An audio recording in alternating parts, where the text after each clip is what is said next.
welcome back to the Fretboard Journal podcast. I'm your host, Jason Verlinde. 20 years ago, I started a little magazine called the Fretboard Journal.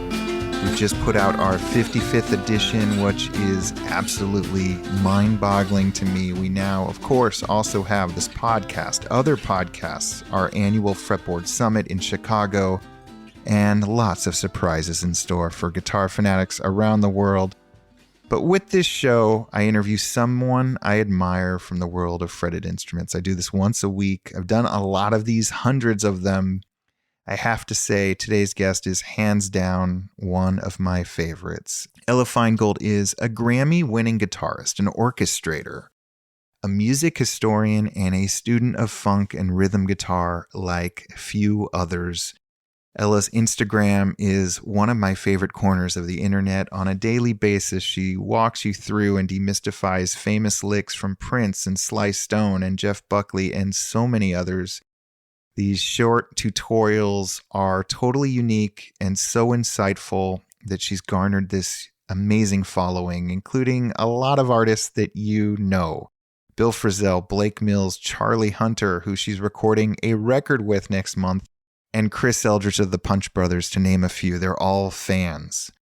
Ella's story is one of a kind. I've never heard anything like it before. She ditched Berkeley in the middle of her finals to go learn from her guitar sensei. She's since worked with Erykah Badu, Bruno Mars, and so many others. She does music for video games. Ella is also a transgender artist, and we talk about that. We talk about how she needed to take a break from guitar playing, how she found inverted tuning thanks to a couple of former Fretboard Journal subjects, and so much more. This is such a deep and beautiful episode. It's one where I'm guessing a bunch of you, myself included, will be hitting pause a lot to take notes on the music you're hearing about. And I hope it sheds light on one of the coolest guitar people I've been lucky enough to interview. Before we get to that, I just want to remind you to get your Fretboard Summit registration, fretboardsummit.org. The dates are August 21st to 23rd, 2025. Once again, of course, at Chicago's Old Town School of Folk Music. We are brought to you today once again by Stringjoy Strings. You can use the discount code FRETBOARD to get 10% off of your first order. They've got acoustic and electric guitar strings. They've got custom sets you can order. They've got banjo and mandolin strings, pretty much everything that we cover here at the Fretboard Journal. We're also brought to you by Peghead Nation, where that same Fretboard checkout code gets you your first month free. My favorite online instruction portal for anything roots music, bluegrass, acoustic leaning. So many great instructors, so many fun insights to be found there. And last but not least, Mike and Mike's Guitar Bar. How much do I love this store? I love it so much, especially now that founder Mike Ball just wrote a piece about the Walkman for our 55th issue. It's a big part of our community. It's a great place to visit here in Seattle, Washington, and they are a great follow on YouTube or on Instagram. So please go check out their incredible, always growing inventory of rare and vintage electric and acoustic guitars, synths, amps, you name it. I don't want to leave you hanging much longer. Subscribe to the magazine if you want, fretboardjournal.com. I'd sure appreciate it. We also have a Patreon for this show, if you want to dig deeper, if you want to support what we are about. And today's guest, again, is Ella Feingold. She's got a Patreon too. I'm including a link in the show notes. I hope you enjoy this episode as much as I did recording it. Ella, thank you so much for talking to us. Yeah, this is a pleasure for me. A joy and an honor. I'll be honest, the internet is a dark and depressing place sometimes, and your daily posts on Instagram just put a smile on my face like nothing else. And you are just so good at what you do. And I probably, like a lot of people who follow you, like, wow, this person is a funk guitar historian, one of the great rhythm guitarists of all time, but they may not know who you are or your journey or anything. So yeah, let's start, I guess, at the beginning.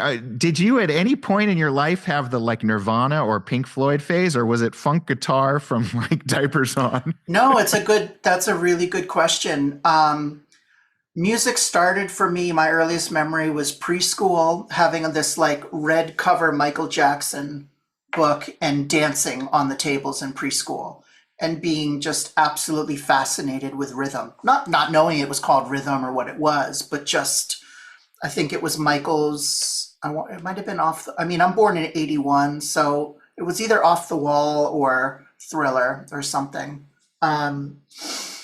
But it started with that, and then my dad raised me on Black American music. So just growing up, it was always the OJs and the Spinners and Motown and Barry White and Love Unlimited Orchestra playing in the car. And my dad is like also like me, a little bit of like a historian, and I'm just kind of realizing that now, which I can't believe that never dawned on me before. But he'll just say like, oh, this singer was in that group, but he left to go here, and then he was replaced by this person. I mean, he knew, all the names, not necessarily session musicians, but, singers, and had gone to Woodstock. And, I grew up in Massachusetts, so he'd be going to, all those soul concerts back in the day. And so that was like sort of my lullaby. That was what was in my bloodstream and bone marrow. But, being born when I was like, grunge came out. And that was when I was literally, I think, in middle school on my way into high school. So that absolutely dominated the airwaves. And like people say they knew where they were with 9/11 or JFK, depending on your era. I remember where I was when Smells Like Teen Spirit was on the radio. I remember where I was standing. And I didn't play music at that time. I just was enamored by it. And then I started playing guitar soon after. And yeah, I went through my whole phase of like Sonic Youth and Bikini Kill and grunge and all that music. And it's wild because I get to be friends with people that were literally on my wall. And I would take my hard-earned money and go to the record store and buy CDs. And some of these people are like my friends, Johnny Marr. And I'm not trying to name drop, but it melts my brain just to have people that I've been so influenced by and adore, and that they're like my friends, And I'm saying all this to say that it's a result of being visible, on Instagram, the silliest place, for a lot of us. But anyways, without getting too sidetracked, the root of everything was Black American music, and then making my way through grunge. And Jeff Buckley was probably one of my biggest influences, still to this day. Yeah. And then, I can sort of keep explaining, but those were the two, like the two big things that formed, my identity. Was it unusual for your dad to be that into Black American music? Were you in an African-American neighborhood, or was there radio? I grew up upper middle class, white neighborhood, not a lot of African-American families, sadly. It was a pretty sheltered kind of, existence. So yeah, it was sort of, a predominantly white neighborhood. And it was, most people my dad's era would be, shoving Pink Floyd and Leonard Skinner and no disrespect to that music, but that's what a lot of people grew up with. And I didn't. So I never grew up with my guitar heroes being Jimmy Page, Led Zeppelin and Skinner and ZZ Top and AC/DC. And that doesn't mean I don't like the music. I'm just saying that was never a part of my musical identity growing up, and still isn't today, although I do think AC/DC's funky as hell, and that rhythm guitar player, who's the other guy, Malcolm? Yeah, he's funky as hell. So yeah, I sort of missed a lot of that, where I hear a lot of my favorite, guitar players talk about even someone like a Kurt Rosenwinkel, and he'd be like, oh yeah, Kiss and Ace Frehley and, and Zeppelin. And I'm like, those were just never my influences. It was Motown and, session musicians and grunge. And then life led me through all of these different roads to be exposed to lots of other music. but that was my It's start. it's weird how I know from my own personal experience, like your peer group in junior high and high school, like Yeah. if you don't identify with the kids who are into, which I didn't, like metal, like I just missed that whole chapter. Yeah. I went Yeah. straight from Nirvana to Sonic Youth, but I missed all the classic rock that every other guitarist of my age obsesses over, Yeah. because I didn't feel like I identified with that group.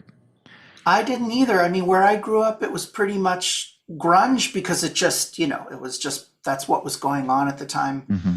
in the world. The town over, I remember, was two things: punk and the Grateful Dead. And Yeah. that was it in the next town over. But somehow my town didn't listen to like Grateful Dead or Fish or punk. It was just like grunge. But that town, it was like you literally go one town over and you see Misfit t-shirts and Subhumans and Dead Kennedys. And Yeah. my town didn't get that. So when you took up guitar, were you joining bands? Were you trying to play Nirvana covers and Yeah, Bikini Kill and all yeah, that stuff? Yeah. yeah, yeah. I 002, 03, 053, I think Peter Gunn or something was like one of the first, buying like Guitar World magazines when I was a kid. I mean, primarily just self-taught and just making a lot of noise and not knowing what I was doing. Probably similar to maybe a lot of people, or someone showing me the pentatonic scale. I remember probably my most profound memories of music, at least where I feel like I felt it the most, was just coming home after school, going into the basement. I had a PV Rage 108 amp and a Yamaha like Strat monstrosity with like all humbuckers or so, I don't know, and just closing my eyes and just playing, my version of the blues, and yeah, I've just always felt a connection to music, and I love that it's this beautiful one-way journey that you meet someone and it turns you on to a new genre, just like, with your friends, with who you hang out with, or, it leads you down all of these roads that, you don't know where it'll go. Um, but yeah, I was mostly just kind of, was more primal, just listening and just trying to find the sound. I had a few lessons, and then unfortunately I got a little bit older and I felt like, okay, I'm supposed to study this instrument now and have a teacher. And I just had a teacher that was not a good teacher for me, and it made me fall out of love with music and the instrument just because of the rigidity of it.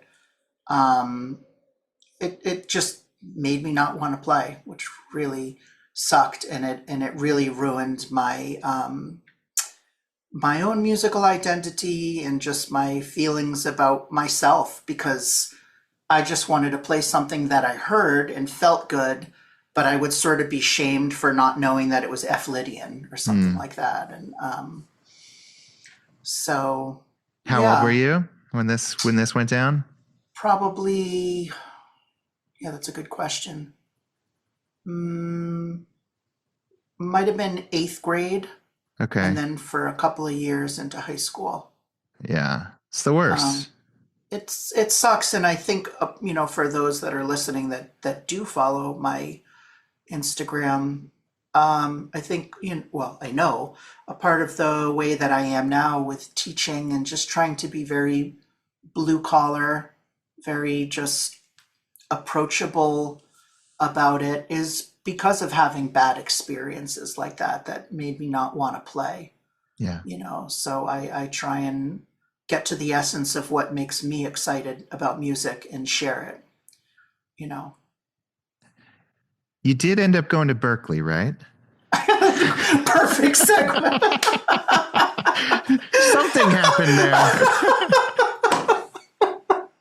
That was just that. I mean, talk about placement. I just, yeah, I did. I mean, that sort of fell into the like, I'm getting older. I was in a couple of bands, like I was in a Pearl Jam cover band in middle Okay. school. I was in another band called Edible Gray, and we were just should not have been a band. Okay. Just, I Always don't really. rhythm, or were you ever lead? No, I played lead. Yeah. Okay. I play lead. I can play lead. I just shoot. It's like Tom Waits said, a gentleman is someone who can play the accordion but doesn't. So somewhere in there, there's Ella of like a rhythm guitar player is someone who can play lead but doesn't. Or I don't know. Fair enough. Take that phrase and do what you want with it. But no, I can play lead. I just it doesn't connect with me when I'm playing rhythm in the cut and backing someone up and locking into something and playing a part. That feeling when someone steps in the front of the stage and solo, I get that same exact feeling playing rhythm. I'm satiated from playing rhythm. I don't soloing actually doesn't give me that feeling. It sort of makes me feel shy and a little embarrassed and corny, and it's like I don't need that avenue to express myself, which may be a little bit odd because it is a singular voice. But I guess my way of expressing myself sometimes is like being felt and not always being heard. But not to avoid your question about Berkeley, but yeah, I went to Berkeley. I ended up doing what a lot of people did, which is dropping out, to go on tour and to study with Spanky Alfred, who I do want to mention. Yeah, I want to get into that. I want to hear how long did you last at Berkeley though? I lasted 1 year. Okay. The most profound thing, the two most important things that happened at Berkeley for me, the most important was meeting other students and meeting, people from wherever and being, and just being turned on to records. Like my friend Matteo Laboriel, his brother is Abe Laboriel, the drummer with Paul McCartney. Matteo is an amazing producer in his own right. His father, Abe Laboriel Sr., I mean, just musical dynasty of a family. Like Matteo turned me on to D'Angelo Voodoo and Jay Dilla and Klaus Ogerman, one of my favorite classical composers. So it's like meeting people like that literally change your life with a simple, hey, have you heard this? That was the most profound thing. I also did get to study with a guy named Richie Hart. So a hard bop guitar player. Richie used to play in Lonnie Smith's trio and his organ trio, really close to this day with George Benson. So he grew up, playing in Chitlin Circuit. And what was great about meeting Richie, although I'm not, a hard bop guitar player, is he taught me how to think about music in terms of more chords instead of scales and stuff like that, which is how George thinks. Meaning he might be playing over A minor 7, but maybe he's thinking, I don't know, F minor 7, B flat 7, resolving to E flat major 9, but he's playing that all over A minor. So there's a way to add color by way of superimposing chords as opposed to thinking, well, it's this mode, it's this scale. My brain can't think that way, but somehow with harmony, I can, because the harmony's under my fingers and I can see it and I can comp from it and the colors are sort of right there. So Richie really sort of kind of taught me that I can play things that sound sophisticated, but I can think about them in a very simple, kind of way. And that was very important. And then probably the most important was meeting, my mentor, Spanky Alfred, which happened right at the end of leaving Berkeley. It's actually why I left. How did that even come to be? And for folks who don't know, who was Spanky? Yeah. So Spanky, also known as Chalmers Eddie Spanky Alfred. He had like 4 or 5 He had a names. fancy name. Yeah. And then, yeah. Yeah. So Spanky, for those that don't know, was, most people will know him for his work in neo-soul music. So the guitar player on D'Angelo's Voodoo and Tony, Roy Hargrove, RH Factor. He's been on so many gospel records. He got his start really playing gospel music in the genre of quartet. So quartet being like, quartet literally meaning four, but like 4 or 5 gospel singers and it being very guitar led and rather than keyboard led. Almost think more like Soul Stirrers, old Curtis Mayfield, where the guitar really is in the forefront of that genre of gospel music. Um, and he just, so for me, what made him incredibly unique was that although he was a gospel musician through and through, he also loved jazz. I wouldn't define him as a jazz guitar player, but he loved jazz harmony. So he would take jazz harmony and bring it into quartet, which is already a very active guitar style with a lot of triadic movement and stuff like that. And then he's adding, colorful harmony as passing chords and stuff like that. So he just had a very unique way of, kind of like mixing Joe Pass and Johnny Smith, a lot of the close position voicings of Johnny Smith with Curtis Mayfield and B.B. King and gospel music. And it really, it was a big part of his playing. So I became aware of him. I was buying old vinyl records that he played on, old Mighty Clouds of Joy and stuff like that. And back then, this is pre-internet. This is like 2001, 2002 maybe. I did some like searching on the internet, and it said that he taught music at a local guitar shop in Huntsville, Alabama. And I'm like, nah, no way. Because to me, that's the equivalent of like Herbie Hancock teaching piano lessons in the Valley at a piano shop or something. And I got a hold of the music store. They put me in touch with Spanky, and by that time, I could have written a Spanky Alfred biography. So he sensed how deeply I admired him and respected his music. And we would just play guitar on the phone, And I was like, Spanky, would you ever just like make me a cassette of you just playing? Because his favorite thing to do was to sit on the couch and come up with like chord melody arrangements of stuff. Could be Bobby Caldwell, What You Won't Do for Love, or whatever. That was really his gift. I was talking to John Mayer about it when I first met him, because Spanky worked with John Mayer too. And when I told John that, Spanky was my mentor, he was just like, he had such a flow, didn't he? And it's true. He could just, I'll include something if you want to upload it for your listeners or something. But, yeah. And to be clear, you're like 19, 20 at this point? Yeah. So this is sort of, I can't help but think this is like the equivalent of like Judd Apatow reaching out to old comedians when he was like a teenager, trying to interview them, because this is not a household name. Not I at think all. probably most of your peers at Berkeley were discovering Jim Hall or Bill Frisell maybe at that age, if they were into guitars. Mike Stern, Pat Metheny. Yeah, those were the big, John Abercrombie. Those were the big guitar names when I was going to school. And you seek out this guy who's like teaching guitar at a music store. It's amazing. Yeah.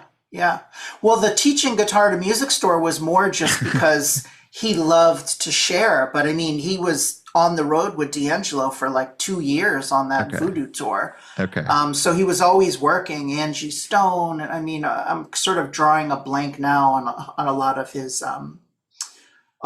credits, but he was one of those guitar players that like those who knew really, knew, and Questlove would call him, and Raphael Sadiq, and everyone wanted him on their record, and I just heard something in his playing that was so unique. It wasn't Johnny Smith. It wasn't Joe Pass. It wasn't only triadic sort of Dixie Hummingbirds, Howard Carroll gospel. It was all of those things, but in a very soulful, musical way. And it like knocked the wind out of me. And I just was like, I just want to meet this man and learn from him. So we talked for a while, and I'll never forget, one day he called me, and I was in the middle of finals my first year at Berkeley.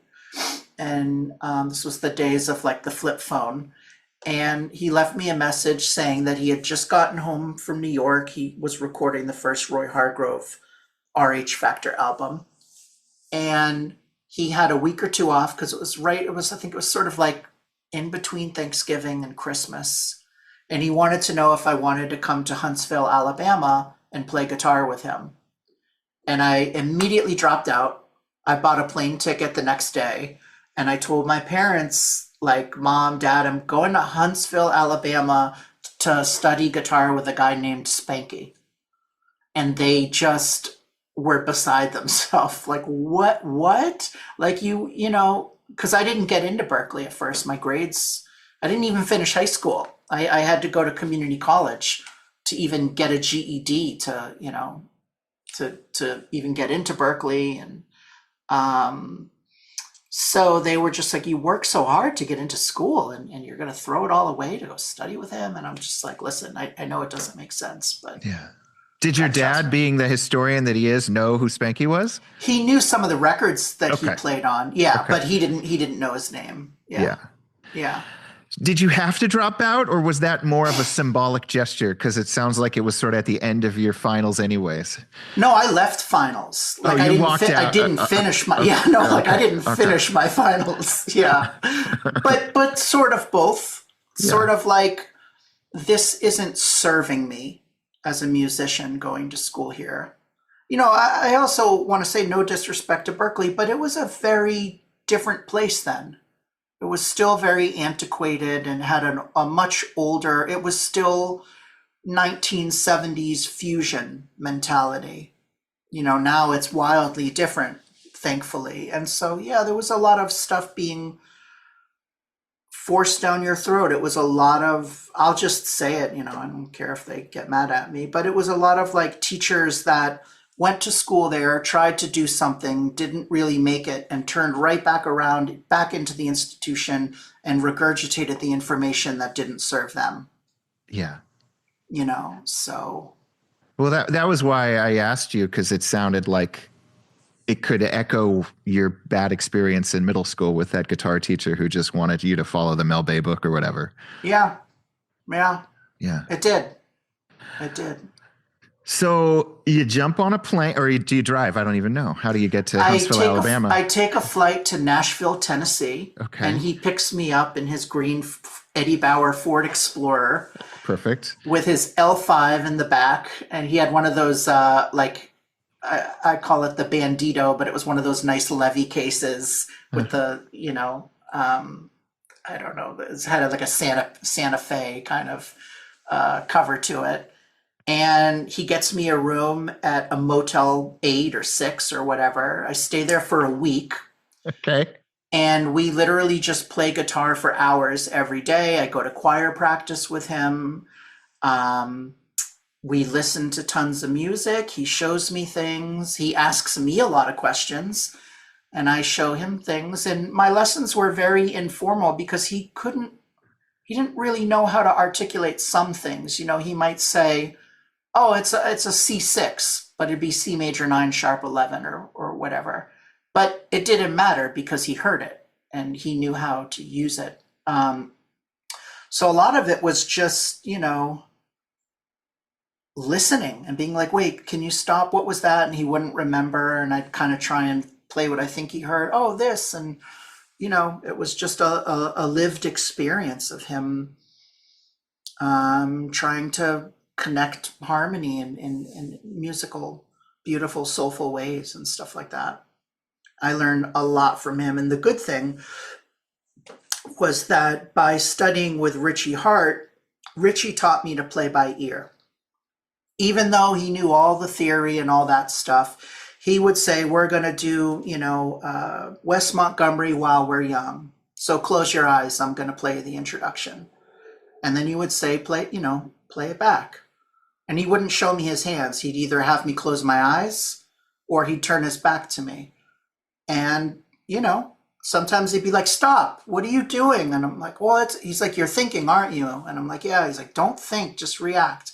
He wasn't striving for perfection. He was striving for like instinct and intuition and whatever. And he was patient while doing it. So that got my ears together, you know, for ear training without having to be like, this is the 6th or the 9, but just by like learning a language, like being dumped into the middle of France for 3.5 months and just listening and making mistakes and learning versus going to Yale and studying it and getting a master's degree.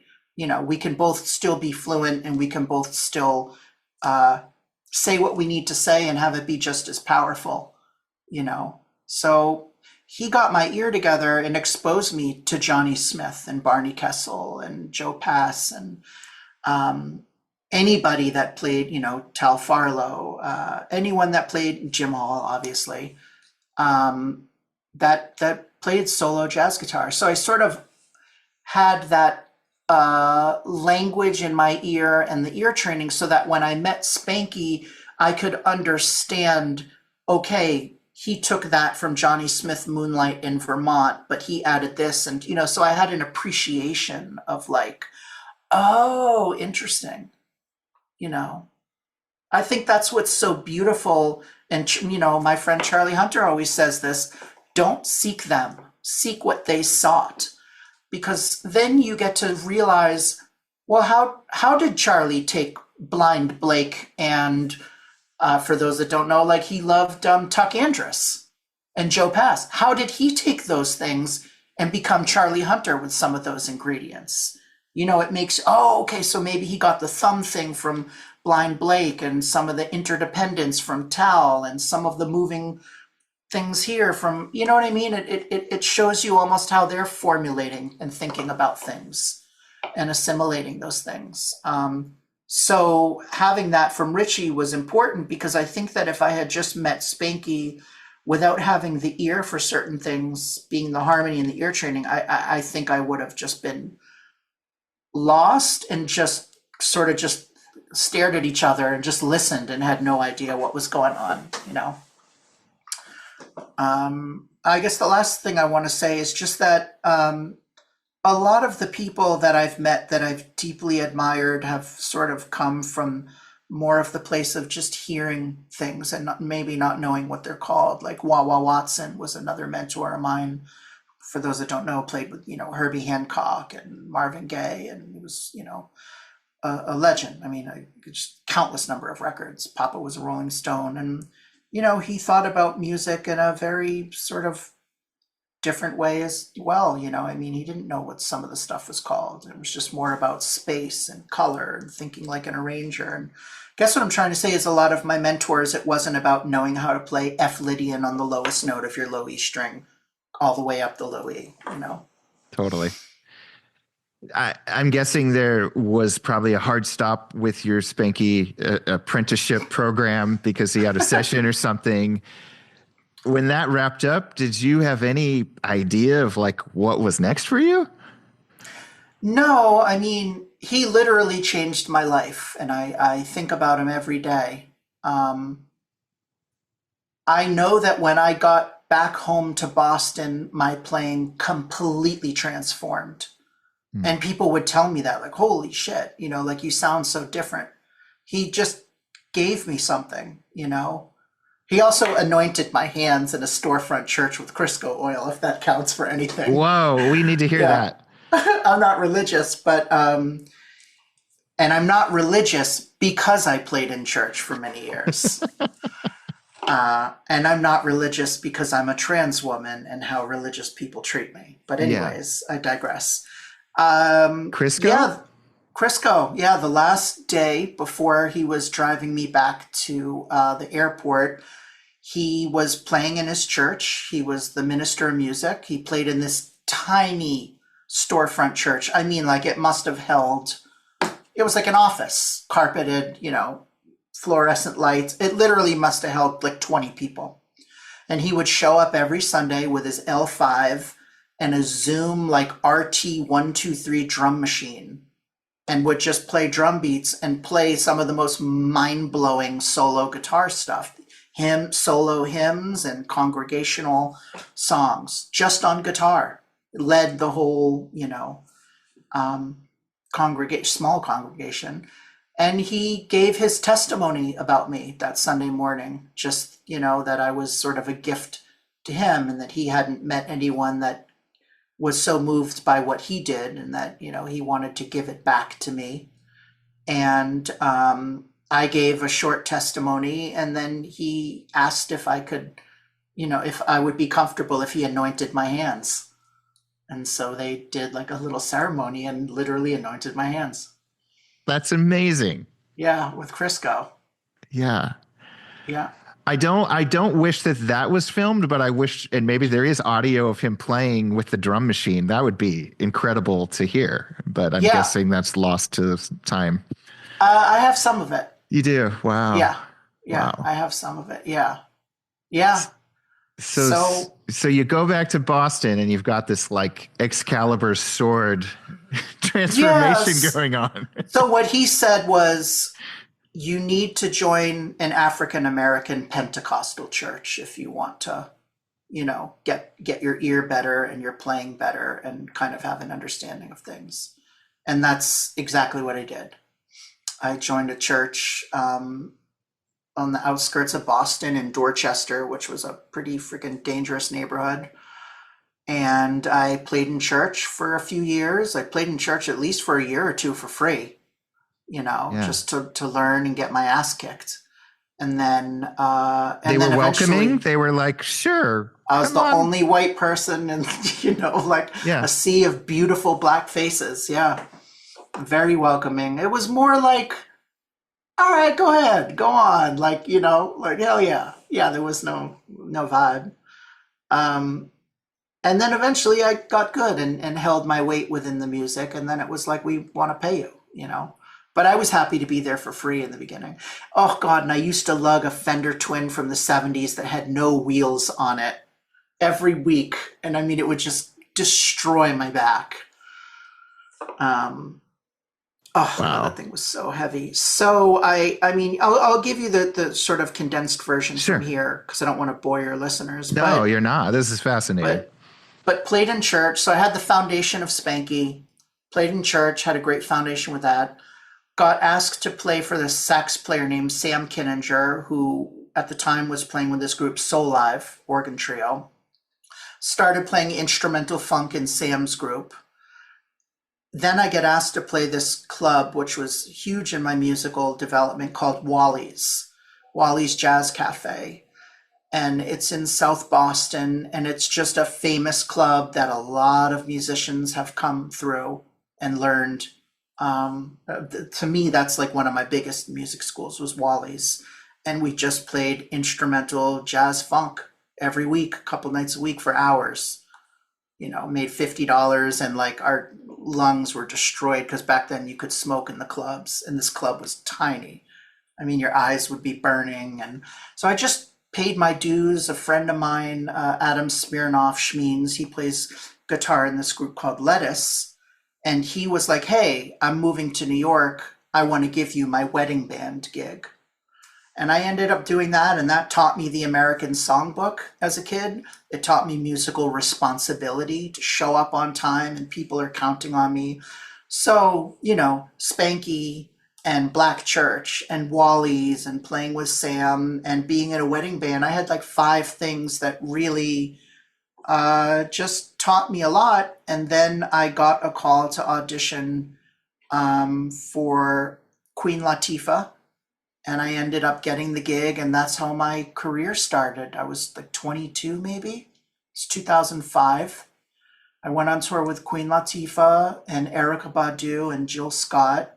And that's how I ended up being in Erykah Badu's band for, the last like 8-10 years was through Queen Latifah. And the tour ended, and that's how I got to meet and work with Prince and tour and Questlove. And, it all came from Queen Latifah, all of these relationships, and I met Wawa Watson because I got called to play guitar for the Funk Brothers, the last remaining Funk Brothers, and I got to meet Phil Upchurch and take a couple lessons with Phil. Amazing. I just always wanted to seek out the people that were on my records, on the back of my record sleeves. I still do. I'm dying to meet Ray Parker Jr. He's seen my stuff. He's liked it. He's given me the kindest compliments. I would love to sit down with Ray and talk to him. I just have such admiration for the session musicians, the unknown musicians, that play on countless numbers of records that sort of do their own arranging and don't even get credit for it, Mm-hmm. the Robert Whites who create the riff to My Girl and don't get publishing, Totally. Yeah. I mean, you've played in so many different settings, and I have to imagine playing in the Funk Brothers or in a Pentecostal church, you get to be really loose. But I imagine with some of these like superstars, it's a bit more regimented. They want your tone, but they probably want it to be pretty tight. It depends. Like if I'm playing back then, I would get called a lot to play for like Neo or Jason Derulo or Ciara, like more pop R&B artists on like whatever, Jay Leno or some award show. That was very rigid. Programming sounds, learning the parts exactly as they are on the record. Nobody's looking to hear your interpretation or wait till they get a load of this cool thing I'm going to do. They don't care. They're not calling you for that. If anything, they're calling you more for your look, if it's TV. I was fortunate, and still fortunate to work with Erykah Badu because she's not about that. We don't play with Pro Tools. There's no backing track. I mean, it's real music. So there's been tours I've worked with her where I've been, really influenced by someone like, say, Jeff Lee Johnson, trying to get these over-chorused psychedelic tones and do these cool country string bends, but over minor 9/11 chords. And there's been tours I've been influenced by Wah-Wah, and I'm, bringing my L5 out and I'm playing my old Maestro pedals, which are on the floor over here. Now I'm Ella for different reasons, which, we can get into, but she didn't care. She just liked my playing. And more than anything, she loved my feel. So I got to do that, but there were a lot of gigs that I said yes to that I didn't want to do, but I needed the money, and they were very rigid. And I sort of felt gross because it was like anyone could be here, With Erykah, it's like, I'm here because she wants me. I'm on the Silk Sonic record because Bruno wants me, as opposed to just any guitar player that'll fill the void, Yeah. So, yeah. At some point, you find yourself, you moved to LA at some point, right? Yeah, I moved after the Latifah tour ended. I just stayed there. I mean, it ended in LA, and I just was like, I remember calling my parents, like, am I supposed to just stay here? I don't know. And the drummer, his wife, they have a group called Mary Mary, gospel group, and they asked me to play guitar for them. And I remember I still didn't even have a place. I was still just kind of hanging out there. And I go to rehearse, and my first day in rehearsal, next door is Paul Jackson Jr., legendary session player. So I'm like, I think I'm supposed to be here. I think I'm supposed to stick around in LA, and I did. I, spent 10 years there. A mix of touring gigs and session work? Mostly touring, because I just wasn't home a lot. So yeah, it was mostly tours. I did very few sessions and almost no club gigs whatsoever. Did you enjoy that? The No. touring, the constant touring? No, I didn't. And which is part of the reason I don't do it at all now, or very little. Yeah. Yeah. I mean, you're playing at a level of size, capacity size that I'm assuming you're staying in nicer hotels at least, but it's a grind. Yeah. It's a grind. Yeah, it is. There were a lot of other reasons why it was a grind, just, emotional demons and personal reasons. But I had a hard time. I didn't have a hard time with the work. The work part's easy. I had a hard time with your time is not really your own time. And just not being able to go to the bathroom when you want or have a hot meal at this place, and, just not having enough time to take care of yourself, Yeah, I was going to say, you strike me as the kind of person who would go to some random town and know that some legendary side musician lived there and try to go seek them out, but maybe you didn't have time for that. Yeah. Yes. Very much so. So when do you leave the circus? I leave in 2014. Was there a breaking point? Was there like a particularly tumultuous tour or? Not necessarily. I just, I mean, California was experiencing a terrible drought. Mm-hmm. I was really depressed. It was harder for me to leave my house, feeling very isolated. I had a loft in Jamaica Plain outside of Boston, which I sold. And I thought, all right, well, maybe if I invest in something in LA, I'll feel more rooted.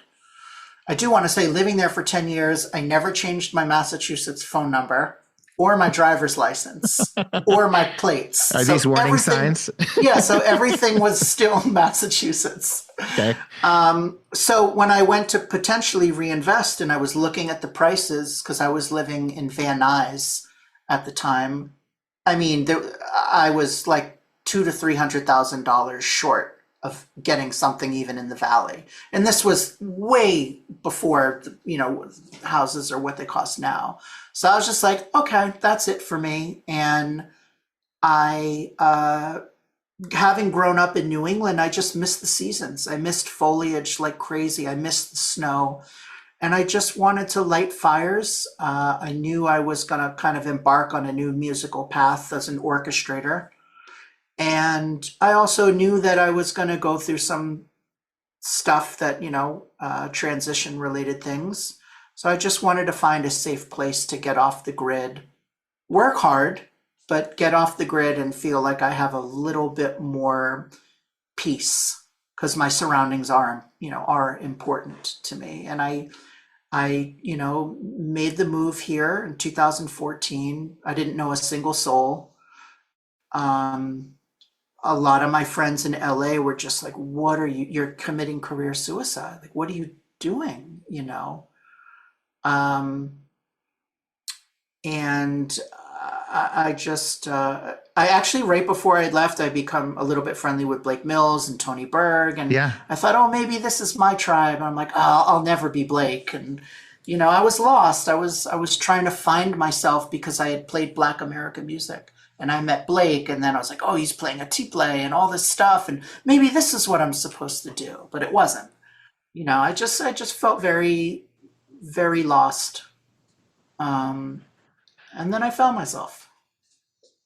I mean, this is such I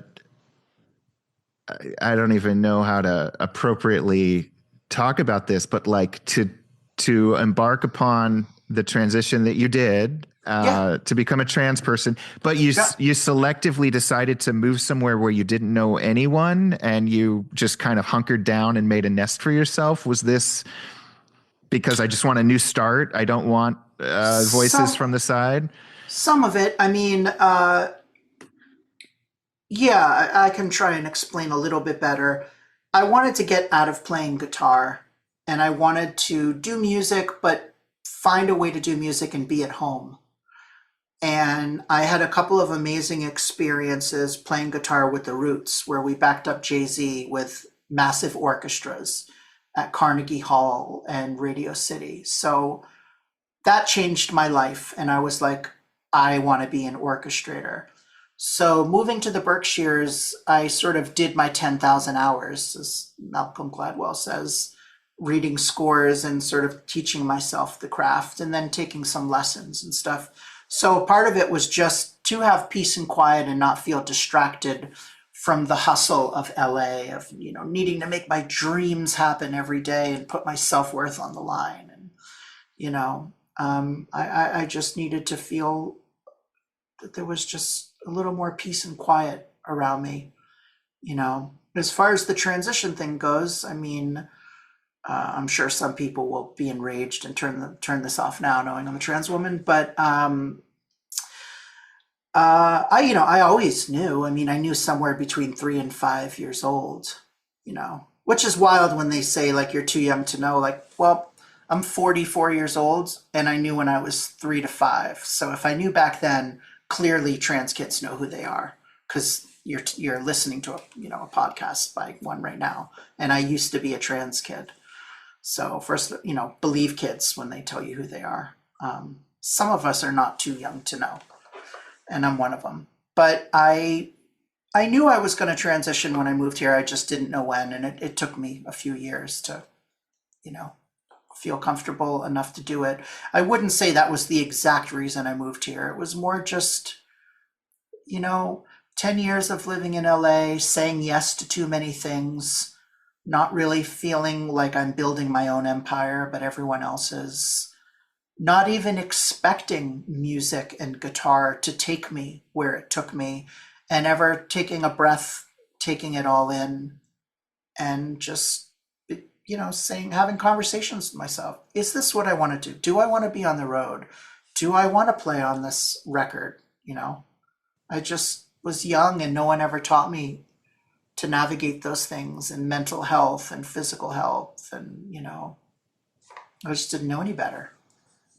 Your story, and this doesn't even get to like the Instagram chapter, is so inspiring to hear because there's no, you broke the template every which way, falling in love with African American music, Yeah. going to the South to go learn from this, you know, master, then leaving LA and all of the energy there to go study scores. I mean, this is all you're Yeah, kind it's of pretty like nuts. flying without a safety net all along the way.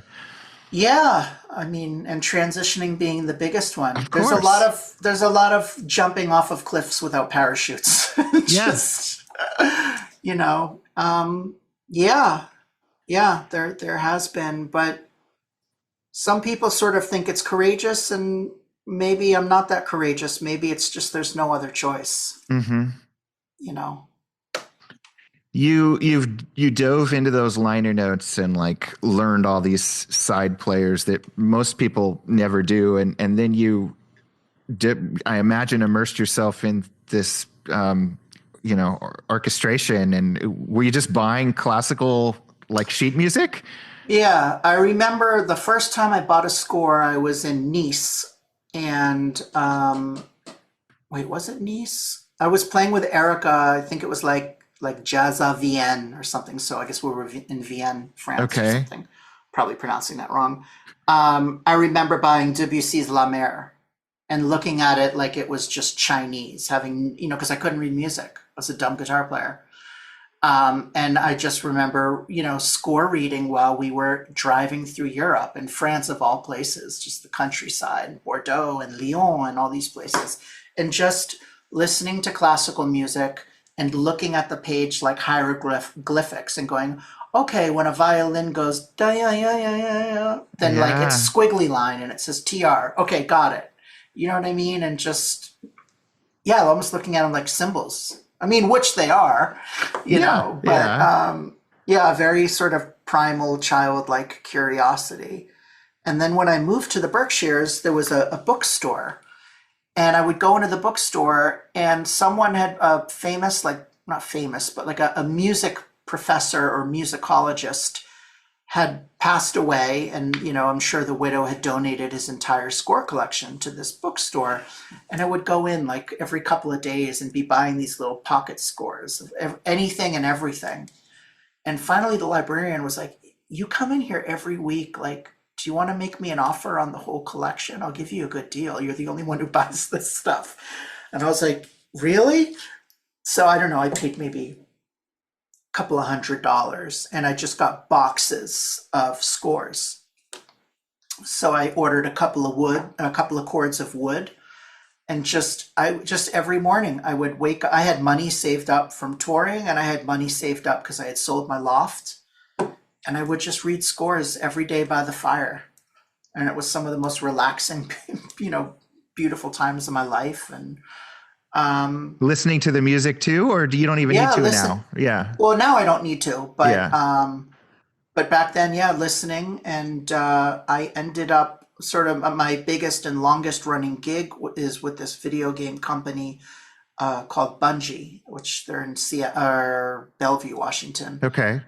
Near and me. Yeah. yeah, and they have a game called Destiny, and I had just posted something on Instagram or maybe Facebook, and it was just an orchestration I was working on. And this guy named Sky Lewin that I went to college with was like, you orchestrate? Because everyone knew me as a guitar player. I said, yeah, it's all I've been doing for the last couple of years. And he said, well, we're looking for an orchestrator. Would you be interested in auditioning? I said, yeah. I didn't know anything about video games. I hadn't played since Yeah. NES in like 1987 or something. Sure.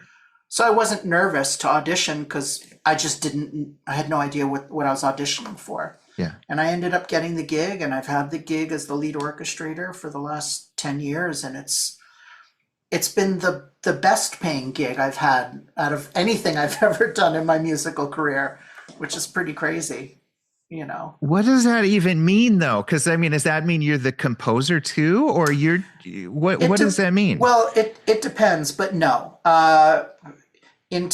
So back in the day, it would mean me, driving to John Williams' house and picking up his pencil sketch Yep.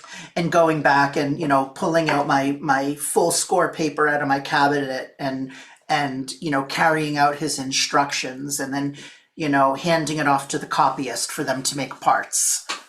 In today's day and age, it's someone sending a general MIDI file and some stems of their mock-up, their composed music that's been approved for the film or the video game.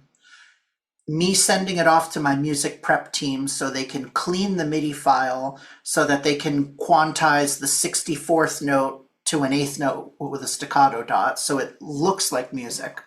I get a sketch in my notation program, which is Sibelius, and then I just start orchestrating. I start blowing it out for the ensemble that we have. I start making the cello note that they held down for 62 measures, playable by swapping the cello and the viola so their arm isn't burning or whatever, Sometimes it's being like like an editor or something and just carrying out instructions, and other times it's more coloring in and you're Bob Ross and you're painting a little pretty bush in the corner. It just depends who I'm working for, I am for sure doing additional arranging without a doubt. But I would say mostly just colorizing things more. Where something's blue, it's cerulean, just zooming in a little bit more on what they want. I know you don't want to be a lead guitarist, but do you have desires to compose? I have composed a few things for piano. Okay. That are on Spotify, which is funny because people will be like, yeah, I went to go look for your music, but there was some chick playing like classical music or something. And I'm like, yeah, that's me. They're like, no, it's piano music. I'm like, yeah, that's me. So I have written 3 things. Charlie Hunter and I are doing a record together. We're recording next month. What? That's so cool. And it's going to be really cool. So Charlie's obviously going to be playing his hybrid, and I'm going to be playing my little Telecaster on inverted tuning. Yeah, we got to talk about that. We haven't even gotten I've been so busy trying to just track your amazing career. I haven't, talk to me about the inverted tuning, please. Yeah. So, what's cool about this is like you've had these fine gentlemen on your show. So there's a full circle here. So it started with Blake Mills. I had been playing guitar just upside down for fun, kind of inspired by a friend of mine, Jeffrey Lockhart, amazing funk guitar player. He'd be mad if I said he's a funk guitar player. He's an amazing musician, but his rhythm to me is beyond unique and special and powerful. And he happens to play upside down. I've always loved the way that rhythm guitar sounded and felt playing upside down, like having just grabbed a couple of my friends who play lefty. Something about attacking the high strings first and following through to the low strings always felt good. And so for a sort of proof of concept, I bought this, $200 Chinese Affinity Squire off Amazon of just like, is this really a thing? And it felt so good and instinctual to me, almost like I should have always been playing with this orientation. And so Blake and I follow each other, and he just sent me a message one day. He's like, I love what you're doing, like playing that way. It sounds killing. Have you ever tried inverted tuning? And I think that was probably around the time they had done your podcast, Chris Wiseman and Blake. Oh, Chris. Yeah. And so I think, maybe it had just been fresh in Blake's mind from Chris, who's, sort of the inventor of the tuning. And I was like, no, I never heard it. So he gave me the instructions for the tuning. And of course, my ADHD ass did it wrong. And so then I'm playing the wrong way. And he was like, that's killing too. But Ella, that's not what it is. Yeah. So this is not playing a left-handed guitar as a right-handed person. That's correct. What is going on with the inverted? I should know this. I don't. So I can explain it two ways. One way is I can say you take your guitar and you keep your D string and your G string, the normal orientation. You don't move that. So your D string and your G string stays exactly the same. You take your low E and you replace it with a high E. Okay. You take your low A string and you pitch it up to a B. So if you can see now you pitch it down to an A. So if you can see where we're going with this, E, A, D, G. Yep. Take your high B string, so you're basically doing E, A, D, G, B, E, which is standard guitar tuning, but that's low to high, right? Mm-hmm. We're doing E, A, D, G, B, E high to low, not low to high. So if I were to take a normal lefty guitar, flip it upside down, my string orientation would be E, B, G, D, A, E.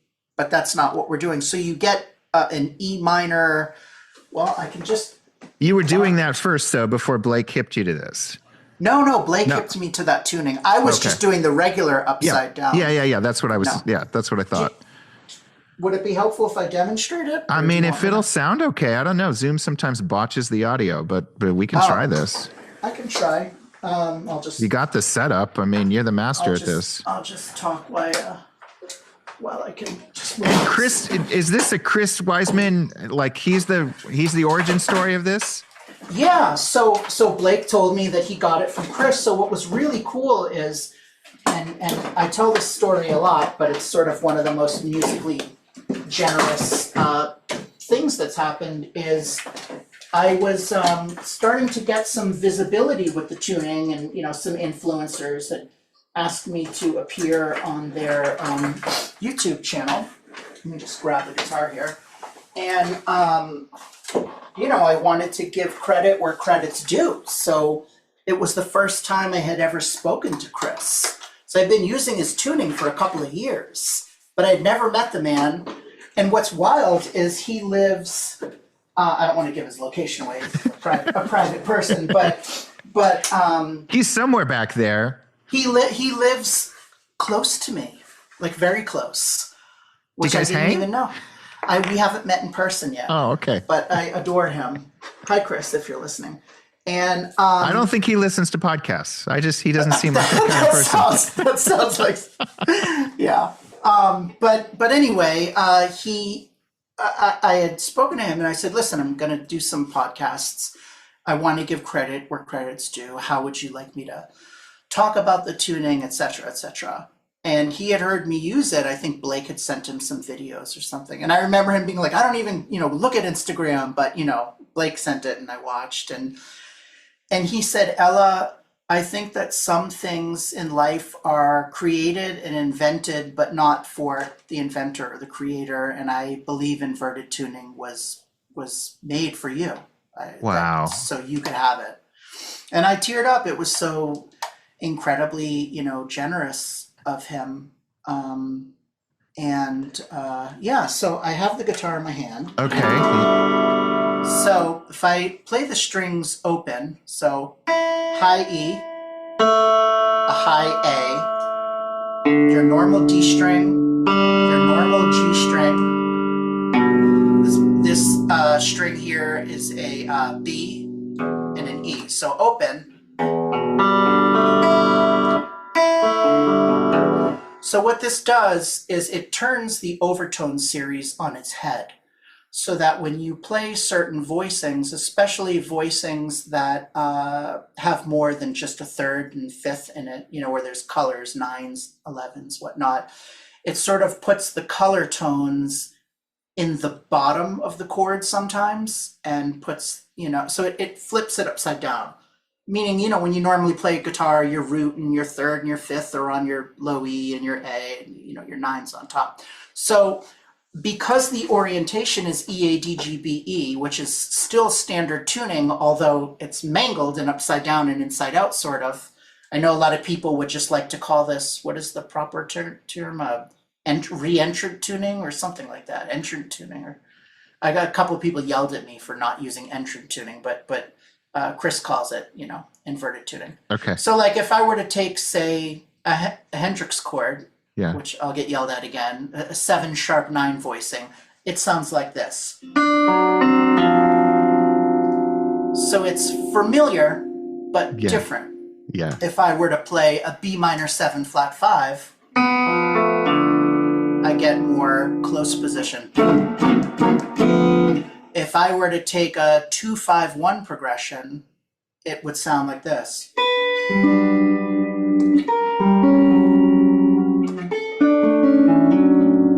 Wow. It's beautiful. Yeah.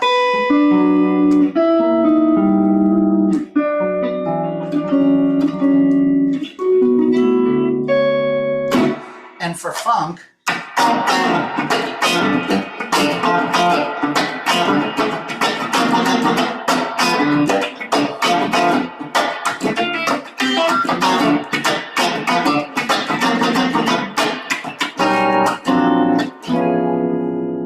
it's just colorful and different.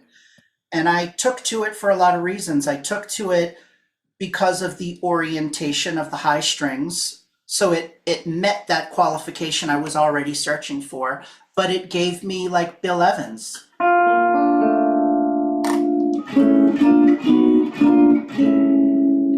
It gave me George Shearing kind of.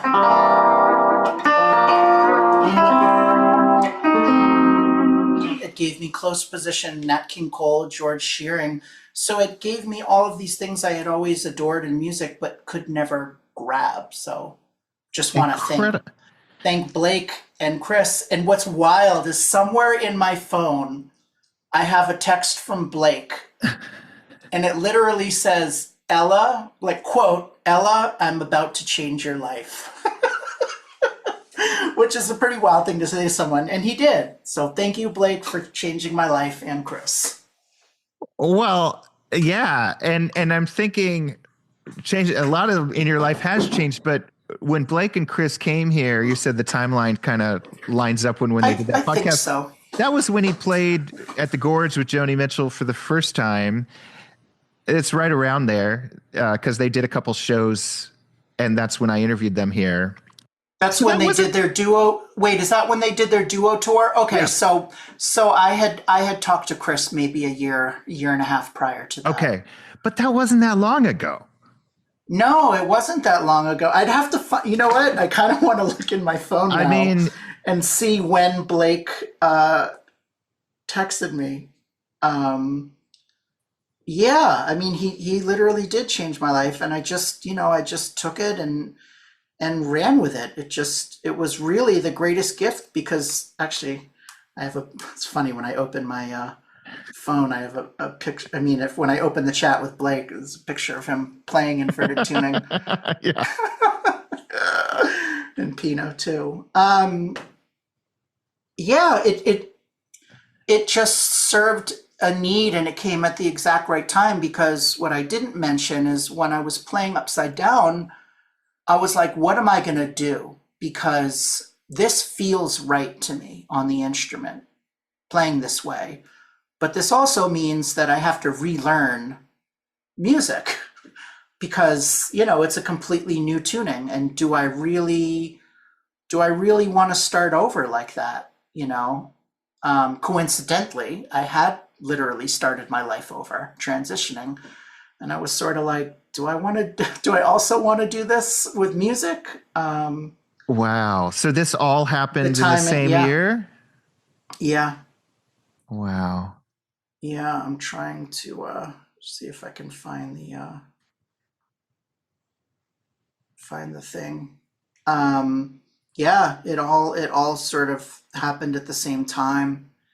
And while you seek this mythical text out, at this point, is the inverted tuning like is that every guitar you have is lined up like that? No, I only have two. I have sort of the proof of concept guitar, which was the Squire that I played for a while, and then after that, then I was like, okay, I can do a little bit of an upgrade here, and I ended up finding this, Jimi Hendrix Authentic Strat, so it gave me the orientation correct, the pickup orientation correct, but it gave me the normal body shape as opposed to it flipping upside down, which, not to get into a long thing, but I actually prefer the body upside down because when I play rhythm, there's more wood when I follow through with my hand and on a Stratocaster, excuse me.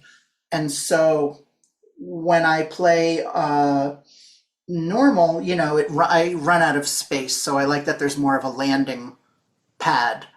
Playing upside down, I just don't like the pots scratching into the inside of my forearm. So you need to have your own signature model Fender is where we're going with this. I would love to have an Telecaster, and I would love to make it be, an affordable one. I'm still looking. That's okay. Yeah. So he said on June 6th, 2022. Yeah, this is not that long ago. Ella, been loving your funky posts. I'm about to show you something that will change your life. And then, he just left me. I want to respect his privacy, so I'm not going to play the voice messages, but then just a bunch of voice memos of this is what it is. This is how you do it. So yes, Blake Mills changed my life on June 2nd, 2022. Amazing. By way of Chris. Yeah. Yeah. Amazing. And it's beautiful that it comes from people that I deeply admire. Yeah. Well, and he's commenting on your Instagram playing because that's relatively recent too. You transition and then you start posting all of these tutorials, demos, whatever you want to call them, and they're so unique. Talk to me about deciding to get in front of the camera. Yeah. Prior to transitioning, my posts I had 200 followers, and they were cat pictures and French orchestration pictures and nature pictures. I didn't share much of my life or my accomplishments. When I transitioned, which was publicly, I went through a sort of awkward, ugly duckling phase, said that backwards, of kind of oversharing and being a little cringy, but it was cute when I look back at it. Just sharing parts of my life that I had never shared before. And at some point, it had occurred to me to share music. I guess what I didn't mention in our conversation is that when I moved to the Berkshires, I quit playing guitar. I quit for 5 years. I didn't touch the instrument.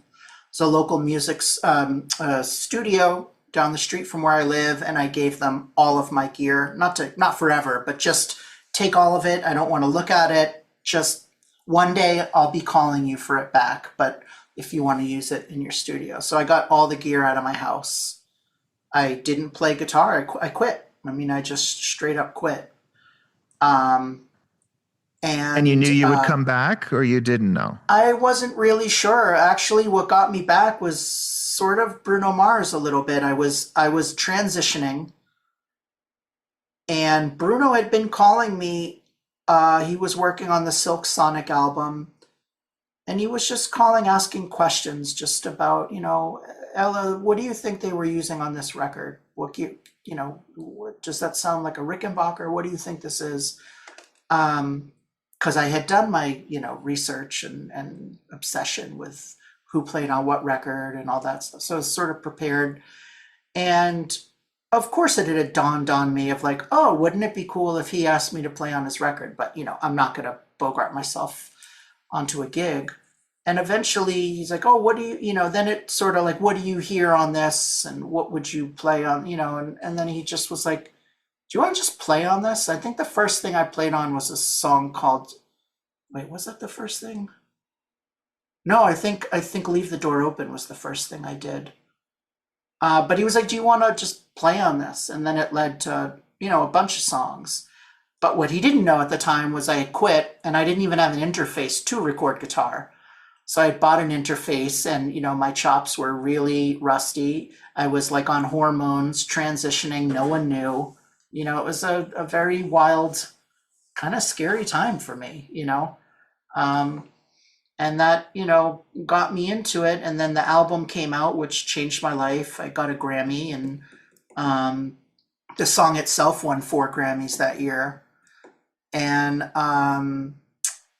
I, as a result of sharing my life, I was like, okay, I want to start sharing just some random musical things. And my initial thought being that the feedback would be something to the effect of, Ella, come on, we know, like everyone knows this stuff. Just that it would be a very obvious kind of like, and people would mirror back to me every day, like, oh, that's crazy. I didn't know that. Or, every day. And I'm like, I realize, wow, maybe I'm hoarding information, and maybe I'm taking for granted some of the things that I know that maybe others don't. I just assumed everyone knew it. I always sort of assume, I don't want to say this because it sounds mean, but I always sort of assume I'm the dumbest person in the room, and I know the least. So that's why I felt that way with sharing, of just, like, oh, okay, great, and it just started to snowball, like, and I would just post, and I realized, man, I have a lot of stuff I want to get out of me, knowledge wise, to share. And I saw that it was starting to really reach people and encourage people to be who they are. I talk about this every time, but my hero being Fred Rogers, growing up with the neighborhood and just feeling like, you are loved no matter who you are and exactly as you are. And I was like, I want to provide that. And I want to provide that in my way of funk music or rhythm guitar, or just, I want to do that because that's what made me feel safe growing up as a kid. And as we know, it can be a really shitty place, online, a lot of Yeah. bullying and stuff. And I was like, well, I want to provide that to put love into the world, and it also heals a part of me that really needed that coming up. I needed someone like me, that was kind and gave an expression of care. I hope that doesn't sound egotistical, but I No. needed me, you know what I mean? Yeah. To be patient and teach things, and to find a way that's not overly convoluted and complicated, and just get to the heart of the matter of what it is.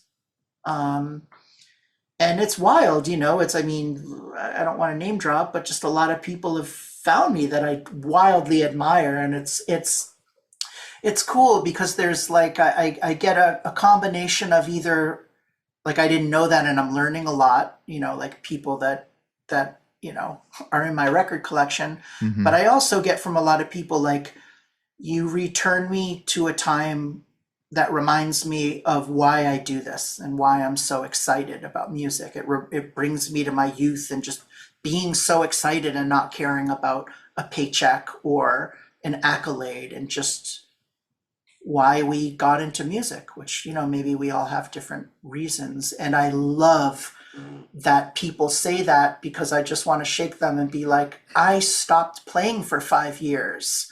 So if you're telling me I'm inspiring you to pick up your instrument again and to, teach someone, like, I didn't do it for 5 years. I was lost. So it's really cool that people connect and resonate with it. And yeah, just trying to, I mean, look, I'll be very transparent. I'm trying to normalize trans people Sure. and try and prove to people that hate me that we just want to live and be happy, and that's it. That's the agenda. Just live long, happy, healthy lives. I want to teach people musical generosity, not just in literally sharing your information, but just the generosity of listening and leaving space. I want to shed a light on musicians that shape me that maybe are not talked about as much. I want to shed a light on writing parts and rhythm and feeling music, and kind of leading with maybe the motto of, I just want to make you feel something, as opposed to, I want to impress you. Yeah. I don't know what you're going to feel, but I just want to make you feel something, you know? I wish there were stats on this. I feel like probably the number one thing is everyone grabs their guitar and tries to play the James Brown lick that you just did or whatever. Yeah. Because you do have this amazing knack for just making everyone, including some famous mutual friends, like everybody wants to grab their guitar and go like, I want to try that, and Yeah. a lot of us will fail, but it's still fun. I hope Bill doesn't mind me mentioning him, Bill Frisell, because we met, and he's one of my favorite people, and I've always been a fan of his music. Um, and we got to meet because he found me somehow on Instagram, and we got lunch in the village this summer when I was working with Erica. He was playing at the Vanguard, and he had sort of just said, like, I just love hearing how excited you are, and like I'm learning things. He's like, I wish there was more time in the day. I'm like, there's no way you're learning something from me. But he had said it just reminds him of just being excited about, you know, music. And it's so cool to just have those kinds of moments with people that you admire and that have influenced you. And I like that people connect to my humanity through music because you I forget what John Mayer says, something like you play how you are, and my playing and my feel, like a lot of people like the way I play rhythm, and it's a result of how I feel the world and how I'm treated in the world. It comes out in my playing because there's such a depth of what I feel, and I like that other people can feel that. And I like that it's from a D7 chord and not playing an entire chord melody or shredding or something. And both of those things are also amazing. I'm not putting those down. I'm just saying I like that I can play one thing over and over again and that somebody can feel it and connect to it. Yeah. When you were going to take that break, or when you did take that break from guitar, what on earth were you thinking?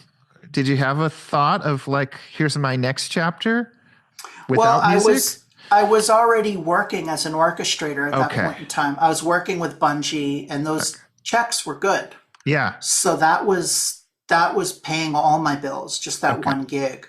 So I did have the financial safety to do that, but if I didn't, I would have done whatever I had to do to be happy. And that's what I've done today with my life. I've done whatever I've had to do to be happy. That it's that simple. Um, yeah, so if it meant returning to a regular 9 to 5, I'm not too, you know, proud to do anything. Yeah. I think really the ultimate goal with music, aside from sharing something we love, is to just sort of have that same innocence and excitement that we did when we first started. Maybe there's bigger things behind it and it reaches more people, but whatever it is for you when you started playing music that led you to having the journal, but that kernel of just like this, I want to think about and touch music for the rest of my life. And Totally. that initial feeling, that's what I never want to disappear. Yeah. So I do want to mention for folks listening who've made it this far that, yes, you are on Instagram every day and it's a magical, amazing thing, but you also have a Patreon yeah, if folks want to support you a little further in a much bigger way.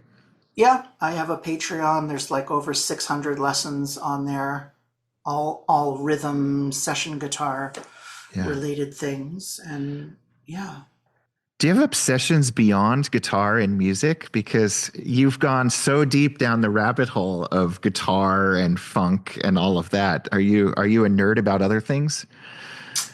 Um, I think I can be. I get into certain little things, and like lately, I've been making simmer pots, which is sort of from like Wiccan witch culture. Okay. Simmer pots meaning just aromatherapy, just putting Oh, herbs and letting them simmer on the stove all day, and it fills the house. So today is apple, clove, cinnamon. I think I put some black peppercorns in there. Nice. Yesterday was what, ginger, lemon, lime, black peppercorn, and mint.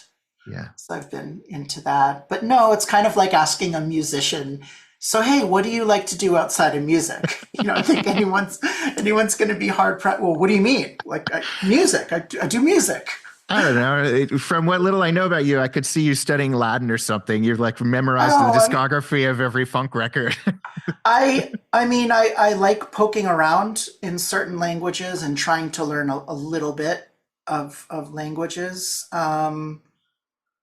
Lately, I've been, learning more about indigenous and oppressed, marginalized groups of people like myself to feel empowered and learn, how people have handled those things that have come before me and to have more empathy in the world. But yeah, a lot of it is just music related, be it teaching, playing on records, having a Patreon, guitar stuff, orchestrating, score reading.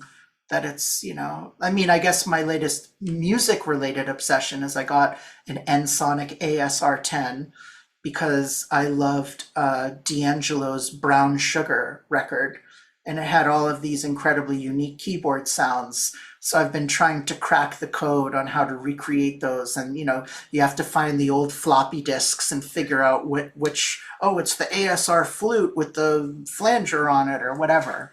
So that's kind of a rabbit hole I've been going down. Wow. Did that come from eBay or Reverb or I somewhere got that far on, away? yeah, I got that Yeah. on Reverb. Yeah.